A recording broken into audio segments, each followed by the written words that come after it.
Ghana's healthcare system? It's facing some incredible pressure. But what if one of the biggest solutions was sitting right in your pocket?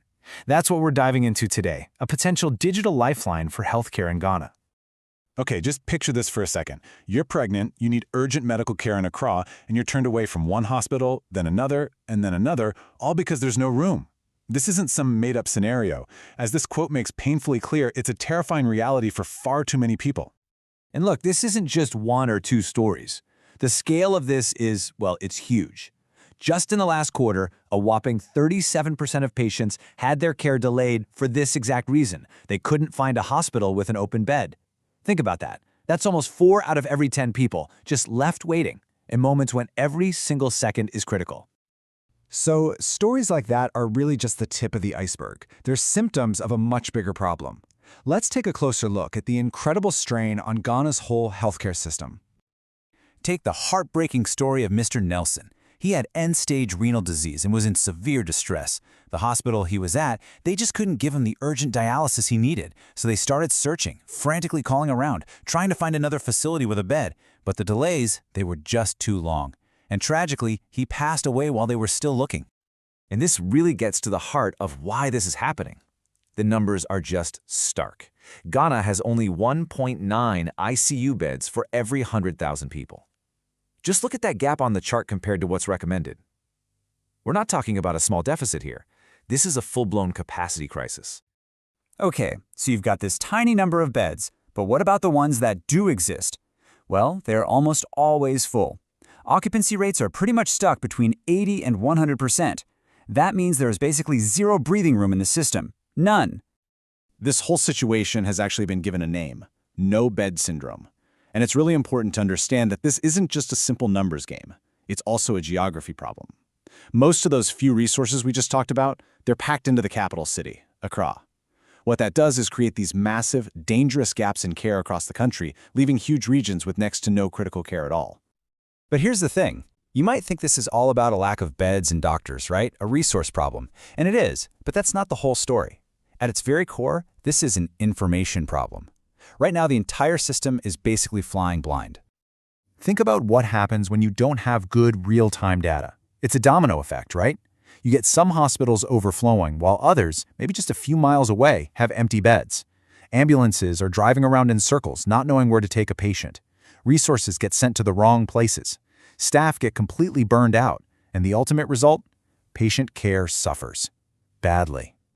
So this is the fundamental issue we're talking about. There's no single, trustworthy source of truth. No way to know, right now, which hospital has a bed, which specialist is available, or which pharmacy has the medicine you need. Everybody, from the patient themselves to the paramedic in the ambulance, is just guessing. They're all operating in the dark. Okay, so what if you could fix that? What if the answer to this massive information problem could fit right in the palm of your hand? This is where we start talking about a potential digital lifeline. And that lifeline has a name: the Smart Healthcare app.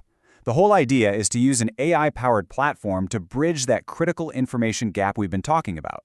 The goal is simple: give everyone, patients, their families, doctors, ambulance drivers, the real-time info they need to make smart, fast, and safe decisions. And the change it could bring is, well, it's night and day. Right now, the system is defined by uncertainty, delays, and just risk. With an app like this, you're looking at a future of clarity, speed, and safety, knowing where to go, getting there fast, and making a choice that saves lives.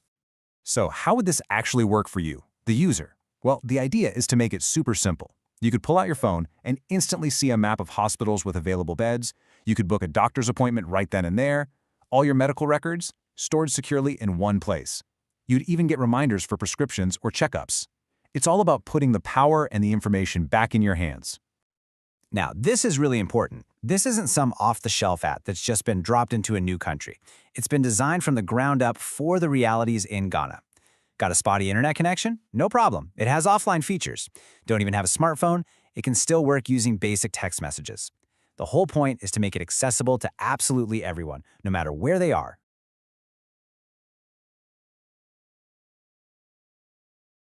This is the brief on the Smart Healthcare app. So we're taking a look at this new smart healthcare app. It's designed to turn your phone into a personal command center, helping you make confident, informed healthcare decisions, especially when time is critical. Let's jump into the 3 key features. First, and this is absolutely huge, is its focus on emergency preparedness. I mean, think about it. You can check real-time bed capacity and ICU availability at different hospitals before you even leave your house. It also has these timely alerts that guide you, so you're not wasting precious time during a stressful situation. Second, the app gives you total clarity on different facilities.